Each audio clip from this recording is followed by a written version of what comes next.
Alberta Minister of Indigenous Relations, Richard Feehan, is sworn in as a new cabinet minister in Edmonton Alta, on Monday, February 2, 2016. Alberta is launching a 3-year program to help all government staffers better understand Indigenous culture and history. Jason FRANSON, the Canadian Press Edmonton, a 3-year program to help government staff better understand Indigenous culture and history is to start in Alberta next week.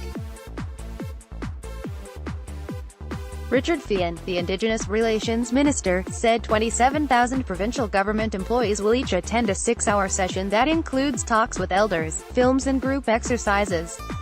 The direct cost of the project is $2.7 million.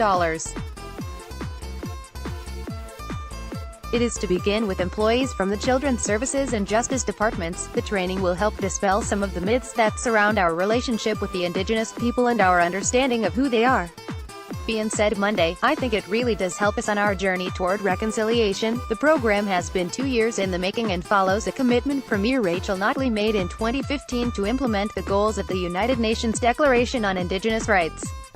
The course was designed with help from more than 60 elders, youth and women in Calgary, Edmonton, Lac La Biche, Lethbridge, Peace River and Rocky Mountain House. It's an in-person course that includes an elder-led ceremony to start, said Finance Minister Joe Ceci, who is responsible for public service staff. It's followed by history from an Indigenous perspective after that, a sharing circle and a discussion on reconciliation and what it means in the Alberta government context. Ceci said staff will get information on residential schools, treaties and contemporary issues and on how they can apply what they've learned to their work in the public service. A letter this spring from Alberta Health Services referred to an Indigenous teenage girl only as Treaty Indian. Last year, Alberta Health Services apologized after an official conducting a seminar on a First Nation reserve later sent a text message complaining she had been yelled at by a rabid squaw.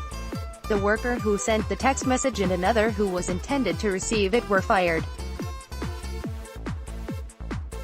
Gerald Cunningham, president of the Métis Settlements General Council, said it's critical to build bridges and broaden understanding with government. Knowledge is a very important step on the path towards cultural understanding and reconciliation, said Cunningham. We get left out of a lot of the government program funding stream because of that lack of knowledge.